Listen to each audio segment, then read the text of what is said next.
Hello বন্ধুরা, welcome to math Guru. Teacher recruitment নিয়ে দুটো বড় আপডেট পাওয়া যাচ্ছে। প্রথম 2022 যা রিমেনিং পোস্ট আছে সেই মেরিট লিস্টটা কখন পাবলিশ হবে, ওর সাথে সাথে 2025 যা একটা শর্ট নোটিফিকেশনটা পুজোর ঠিক আগে বের হয়েছিল তার ফর্ম ফিল আপটা কখন স্টার্ট হবে, এই দুটো বিষয় নিয়ে আপনাদের সাথে এই ভিডিওটা আমি আলোচনা করব। প্রথম যদি বলি 2025 টিচার রিক্রুটমেন্টের জন্য যা ফর্ম ফিল আপটা আমাদের পুরোপুরি আশা আছে কি এই মাসে লাস্ট থেকে চালু হয়ে যাবে। কিছু যারা আন্দোলন করছে এই 2025 টিচার রিক্রুটমেন্টে ওরা এপিসি ভবন গিয়েছিল, ওখানে ওরা খোঁজ নিয়েছে, ওখান থেকে ওদেরকে জানানো হয়েছে कि नवंबर लास्ट सप्ताह মধ্যেই 2025 টিচার রিক্রুটমেন্টে ফর্ম ফিল আপটা স্টার্ট হয়ে যাবে। আর এরপরও আরেকটা বড় আপডেটটা যা পাওয়া গিয়েছে কি এবার যা 2025 টিচার রিক্রুটমেন্টে ইন্টারভিউগুলোটা এপিসি ভবনে শুধু হবে না, প্রত্যেকটা ডিস্ট্রিক্টে ডিপিএস অফিসেই ইন্টারভিউটা আমরা দেখতে পারবো। যদি এই কাজটা হলে কি প্রত্যেকটা ডিস্ট্রিক্টে ইন্টারভিউ হলে এই 2025 টিচার রিক্রুটমেন্টে প্রসেসটা অনেক তাড়াতাড়ি শেষ হতে পারে। যদি পুরো ইন্টারভিউটা যেমনি আমরা 2022 টিচার রিক্রুটমেন্টে দেখলাম সমস্ত ইন্টারভিউ প্রার্থীদের ইন্টারভিউটা আপনাদের এপিসি ভবনই হয়েছে, তাই জন্য ওদের ইন্টারভিউটা মোটামুটি 2 থেকে 2.5 বছর হয়ে গেছে। 2022-এ এই প্রসেসটা চালু হয়েছিল, 2025 এসে গেছে, তারপরে এই প্রসেসটা শেষ হলো না। তার মধ্যে সবথেকে বড় যা রিজন ছিল ইন্টারভিউয়ের জন্য অনেক টাইম ওখানে দেওয়া হয়েছিল, কারণ প্রত্যেকটা ডিস্ট্রিক্টে ইন্টারভিউগুলোটা এপিসি ভবনে হয়েছিল। কিন্তু এইবার আমরা যা শুনতে পেরেছি কি ডিপিএস অফিসেই প্রত্যেকটা ক্যান্ডিডেট যা রেসপেক্টিভ ডিস্ট্রিক্ট আছে সেখানে ওদের ইন্টারভিউতে হবে। তাই জন্য আমরা আশা করছি এই 2025 টিচার রিক্রুটমেন্টে যেরকম 2022-এ ডিলে হয়েছে সেই ডিলেটা আমরা 2025-এর টিচার রিক্রুটমেন্টে দেখব না। আরেকটা মেন রিজন এটাও আছে কি যেরকম বিহারে ইলেকশন ঠিক আগে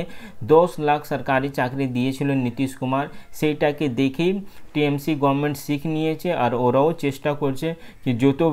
ফাঁকা পোস্টগুলোটা আছে, শুধু টিচিংয়ে আমি বলছি না, অন্য পোস্টে অন্য ডিপার্টমেন্টে যত ফাঁকা রিক্রুটমেন্টগুলোটা আছে সেটা তাড়াতাড়ি শেষ করা হোক। আর 2026 আগে সব গভর্নমেন্টে যা চাকরিগুলোটা আছে সেটা কমপ্লিট করা হোক, সেই নিয়েই টিএমসি চিন্তা ভাবনা করছে। তো আশা করছি 2025-এ যা নতুন টিচার রিক্রুটমেন্ট যখন স্টার্ট হবে এই মাস থেকে লাস্ট থেকে আমি আশা করছি স্টার্ট হয়ে যাবে, তাহলে খুব বেশি এই রিক্রুটমেন্টও খুব বেশি ডিলে আমরা দেখব না। এর সেকেন্ড যা সব থেকে বড় আপডেটটা আছে কি 2022 টিচার রিক্রুটমেন্ট তাহলে কী হবে যখন 2025 টিচার রিক্রুটমেন্টে স্টার্ট হয়ে গেলে। তো এক্ষুনি যা বোর্ড সিদ্ধান্ত নিয়েছে কি 2022-এ অনেক কেস জটিলটা আছে, তাই জন্য সেইটাকে সাইড করে 2025 টিচার রিক্রুটমেন্টটা ওরা স্টার্ট করে দেবে। তাই জন্য ওরা অলরেডি শর্ট নোটিফিকেশনটাও দিয়ে দিয়েছে। 2022 যদি রিমেনিং পোস্টের জন্য আমি বলি তো এর আজকে যে আমি আপডেট পেয়েছি সেটা আরও একটু ডিলে হতে পারে, কারণ 2022-এ 2 দিন আগে আমি দুটো কেস আপলোড করলাম। একটা ছিল dual degree BEd and NIS DElEd, আর একটা ছিল 2022 রিমেনিং পোস্টে যেখানে 2100 প্লাস সিট আছে, সে তার মধ্যে কারা কারা চাকরি নেবে সেইটা নিয়ে একটা আলাদা ডিভিশন বেঞ্চে কেস করা হয়েছিল। তো সিঙ্গল বেঞ্চে যেখানে ডুয়াল ডিগ্রি মামলায় এনআইএস ডিএলএড পক্ষেই জাজমেন্ট দেওয়া হয়েছে, আর হাইকোর্ট থেকে জানানো হয়েছে কি যাদের পাশে B Ed and NIS D El Ed degree ছিল তারা নিজের ডিগ্রিটাকে সুইচ করতে পারে, আর তারপরে ওদেরকে ডকুমেন্ট ভেরিফিকেশান বোর্ডকে করতেই হবে, সেরকম একটা অর্ডারটা অলরেডি কলকাতা হাইকোর্ট পাস করে দিয়েছে। তো আগে কি হবে, আগে যাদের পাশে বিএড আর এনআইএস ডিএলএড ডিগ্রি ছিল তাদের জন্য আলাদা করে একটা নোটিশ ইস্যু হবে, তারা নিজের ডিগ্রিটাকে সুইচ করবে, তারপর ওদের ডকুমেন্ট ভেরিফিকেশানটা হবে, তারপরেই কোনো মেরিট লিস্টটা আমরা রিমেনিং পোস্টে দেখতে পারবো। আর যা একটা আলাদা মামলা করা হয়েছিল কি 2100 প্লাস পোস্টের মধ্যে কারা কারা চাকরি পাবে, সেখানেও ডিভিশন বেঞ্চ পরিষ্কার করে জানিয়ে দিয়েছি কি যা রিমেনিং পোস্টটা আছে 2100 প্লাস, কিন্তু আগে এটা জানানো হয়েছিল সুপ্রিম কোর্টে 2500 প্লাস, কিন্তু দুদিন আগে যা হেয়ারিংয়ে সেখানে প্রাইমারি বোর্ড জানিয়েছে কি 2100 প্লাসই রিমেনিং পোস্টগুলোটা আছে। তো এই 2100 প্লাসই যা রিমেনিং পোস্টগুলোটা আছে সেটা মেরিট লিস্টে হিসাবে যারা যারা মেরিট লিস্টের মধ্যে আসবে তারাই চাকরি পাবে। তো আগে যদি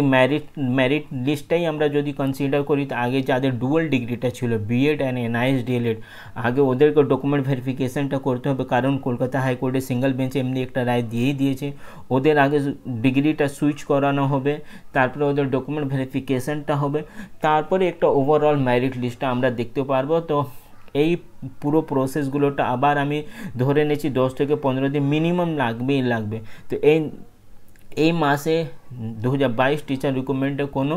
মেরিট লিস্টটা আসবে সেটা বলা অনেক কঠিন আছে, কারণ এই প্রসেসগুলোটা এক্ষুনি অবধি বাকি আছে। কি আগে বিএড আর এনআইএস ডিএলএড ডকুমেন্ট ভেরিফিকেশন হবে, যারা সুইচ করে বিএড থেকে এনআইএস ডিএলএড ডিগ্রিটা সুইচ করবে তাদের, তারপরেই একটা ওভারঅল মেরিট লিস্টটা প্রিপেয়ার হবে, তারপরে মেরিট লিস্টটা আমরা দেখতে পারবো। এর মধ্যে অনেক কিছু কোর্ট কেস অলরেডি চলছে, যেমনি হলো এনআইএস ডিএলএড ডকুমেন্ট ভেরিফিকেশনে অলরেডি একটা মামলা করানো হয়েছে, কিন্তু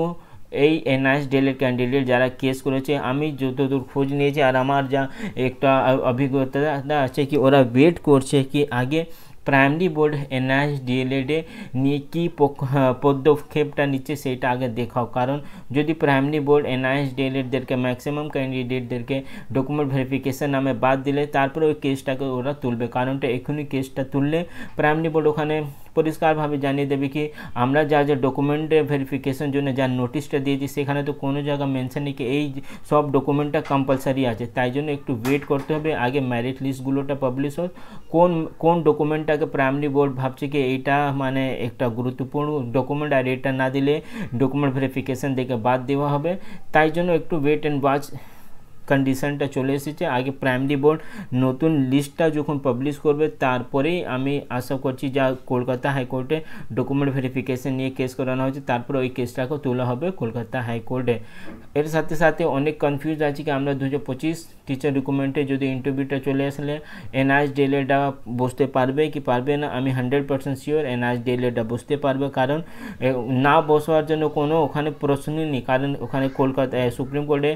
জাজমেন্টে পরিষ্কারভাবে লিখে আছে কি এনআইএস ডিএলএডটা একটা ইকুইভ্যালেন্ট আছে 2 ইয়ার ডিএলএড মধ্যেই আছে,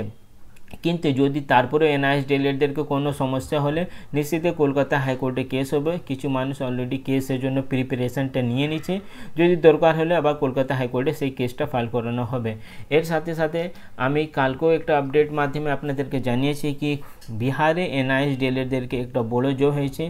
আর এইটা মানে সুপ্রিম কোর্টে জাজমেন্ট পুরো প্রথম এই বিহার স্টেটটা হলো যেখানে এনআইএস ডিএলএডদেরকে কোনোভাবে একটা অতিরিক্ত ডকুমেন্টগুলোটা দিতে হবে না, কোনো এক্সট্রা ডকুমেন্টটা ভেরিফিকেশন জন্য দিতে হবে না, যেমনি একটা নর্মাল ডিএলএড ক্যান্ডিডেটদের যে ডকুমেন্ট ভেরিফিকেশন সময় যে ডকুমেন্ট দেখানো হয়েছিল সেই রকম ডকুমেন্টগুলোটা এনআইএস ডিএলএডদেরকেই দেখিয়ে দিতে হবে। মানে টিআরই 1.0 যেখানে ডকুমেন্ট ভেরিফিকেশন হয়েছিল এনআইএস ডিএলএডে সেখানে অনেক ডকুমেন্ট চাওয়া হয়েছিল, যেমনি স্যালারি স্লিপ, এক্সপিরিয়েন্স সার্টিফিকেট, এই সমস্ত জিনিসটা তুলে দেওয়া হয়েছিল। আর টিআরই 1.0 হোক নাহলে টিআরই 2.0 হোক এনআইএস ডিএলএড ক্যান্ডিডেটদের কী কী ডকুমেন্ট দেওয়া হবে সেটা আমি জানিয়ে দিচ্ছি, তারপর আমি আপনাদের সাথে আলোচনা করছি। প্রথমটা হলো class 10 admit, class 10 result, class 12 result, এর সাথে সাথে বিপিএসসি যা পরীক্ষা দিয়েছে তার অ্যাডমিট কার্ড, ডিএলএড মানে এনআইএস ডিএলএড সার্টিফিকেট আর রেজাল্ট আর আধার ফটোকপি, এর থেকে বেশি কিছু দিতে হবে, কোনো এক্সপিরিয়েন্স সার্টিফিকেট ওখানে দিতে হবে না, যেটা আমরা প্রমাণ করতে পারবো 10 আগস্ট 2017 আগে আমরা ইন সার্ভিস ছিল, কারণ ওখানে যে ইন্টারনাল সোর্স থেকে আমি জানতে পেরেছি বিহার গভর্নমেন্ট অলরেডি কনভিন্স হয়ে গেছে কি যারা যারা এনআইএস থেকে ডিএলএড করেছে ওরা অলরেডি ইন সার্ভিসে ছিল, তাদের অলরেডি ভেরিফিকেশনগুলোটা হয়ে গেছে অ্যাডমিশন সময়, তাহলে আবার নতুন করে ভেরিফিকেশন করা কোনো দরকার নেই, কারণ তারপরে সুপ্রিম কোর্টে 10 ডিসেম্বর 2024 পরে দুটো জাজমেন্ট এসেছে, প্রথমটা হলো আপনাদের উড়িষ্যা, এর সাথে সাথে ট্রেড রিলেটেড একটা জাজমেন্টটা পাস করানো হয়েছে, তাই জন্য সমস্ত অ্যাডিশনাল ডকুমেন্টস যেটাকে বলা হয়েছিল কি এনআইএস ডিএলএডদেরকে শো করতে হবে কি ওরা ইন সার্ভিসে ছিল কি ছিল না, সেই পুরোপুরি ডকুমেন্টগুলোটাই রিল্যাক্স করা হয়েছে, আর এনআইএস ডিএলএডদেরকে একটা নর্মাল ডিএলএড ক্যান্ডিডেট হিসাবে ওখানে ট্রিট করা হচ্ছে, আর সেরকমই ওদের ডকুমেন্ট ভেরিফিকেশনটা হচ্ছে। তা আশা করছি বিহার পরে অন্য রাজ্যরাও এই নোটিশটাকে দেখবে, আর এনআইএস ডিএলএডদেরকে কোনো ডকুমেন্ট ভেরিফিকেশন নামে কোনো হ্যারাসমেন্ট করা যাবে না, আমি এটাও আশা করছি। অ্যাট প্রেজেন্ট এনআইএস ডিএলএডে সবথেকে বেশি সমস্যা আছে আমাদের ওয়েস্ট বেঙ্গলে, আর একটু সমস্যা যা আছে সেটা আসামে খুব বেশি সমস্যা নেই, সেটা আপনাদের ইউডাইস নিয়ে কিছু সমস্যা আছে,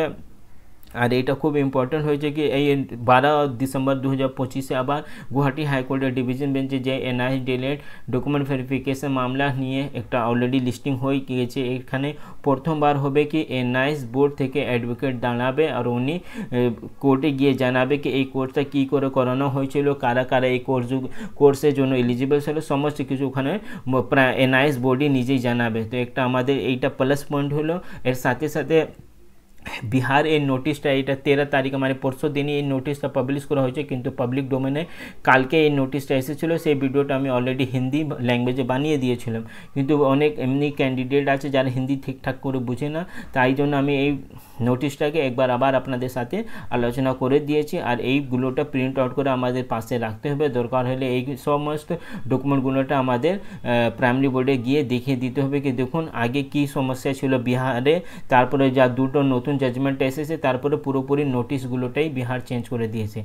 এর সাথে সাথে আমি আপনাদেরকে একটা রিকোয়েস্ট করবো, আর রিকোয়েস্ট বলাটাও ঠিক হবে না, আমার একটা সাজেশন থাকবে। যারা যারা যখন আমি একটা ডাক দিয়েছিলাম কি প্রত্যেকটা এনআইএস ডিএলএড ক্যান্ডিডেট নিজের লিডার সাথে দেখা করুক,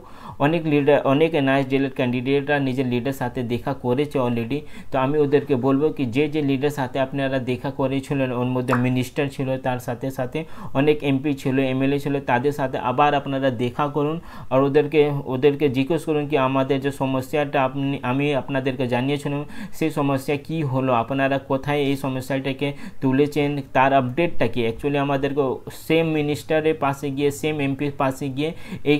কোশ্চেন করতে হবে কি স্যার আমাদের যে সমস্যা আমি আপনাদেরকে 2 মাসে আগে 1.5 মাসে আগে জানিয়েছিলাম, তার সমস্যাটা কি হলো, আপনারা কোনো কথা বলা হয়েছে, কোনো ডিসকাশন হয়েছে সেই সমস্যা নিয়ে আপনারা একটু খোঁজ নিন। কারণ শুধু একবার আমরা সমস্যাটা জানিয়ে দিয়েছি তারপরে বাড়িতে বসে গেলে সেই সমস্যাটা সমাধান হবে না, গিয়ে খোঁজ নিতে হবে কি স্যার আমাদের সমস্যা কি হলো। আপনারা আমি আবার ওই রিকোয়েস্টটা করব যারা যারা যে মিনিস্টার সাথে যে এমপি সাথে যে এমএলএ সাথে আপনারা দেখা করেছিলেন একবার আবার ওখানে যান আর খোঁজ নিন কি আমাদের কেসে আপডেটটা কি আছে, সেটা একটু চেষ্টা করুন আপনারা জানতে কি ওরা সিএম পাশে নাহলে এডুকেশন মিনিস্টারের সামনে আমাদের সমস্যাটা রেখেছে কি রেখেনি। এইটা হলো আমার একটা আপনাদের সাজেশন, এটা করলে অনেক সুবিধা হবে। কারণ বিহার সব থেকে বড় এক্সাম্পল আছে যেখানে দীপক স্যার নিজেই মিনিস্টার হোক, এমএলএ হোক, এমপি হোক, না সাথে সাথে বিপিএসসি অফিসার তাদের সাথে ডাইরেক্ট দেখা করেছে। আর ওদের এই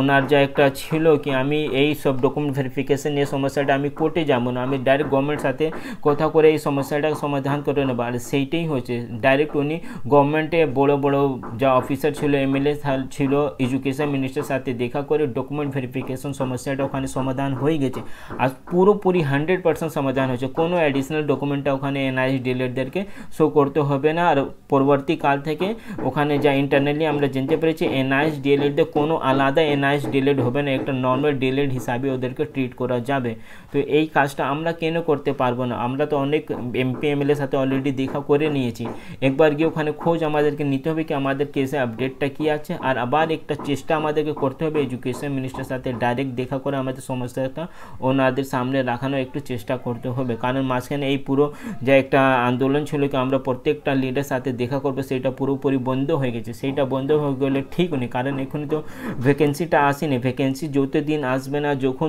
অবধি আমরা জয়নিং লেটারটা হাতে না পেয়ে গেলে ততদিন অবধি এনআইএস ডিএলএডদেরকে একটু এক্সট্রা এফার্টটা দিতেই হবে, সেটা আমি বারবার নিজে ভিডিওর মাধ্যমে বলছি। আর বিহার সব থেকে বড় এক্সাম্পল কি করে একটা মানুষ শুধু দীপক স্যার একটা মানুষ যে পুরো ডকুমেন্ট ভেরিফিকেশন রিলেটেড পুরো সমস্যাটা উনি সমাধান করে দিয়েছে, তাহলে আমাদের বাঙালি সেই কাজটা আমরা কেন করতে পারবো না। তা আপনাদেরকে আবার বলছি আপনারা যে লিডের সাথে দেখা করেছেন তাদের পাশে আবার যান আর চেষ্টা করুন কি কী ইনফরমেশান আছে আমাদের ডকুমেন্ট ভেরিফিকেশন নিয়ে কী আলোচনা হয়েছে এডুকেশন মিনিস্টার সাথে না হলে প্রাইমারি বোর্ড সাথে, সেইটা একটু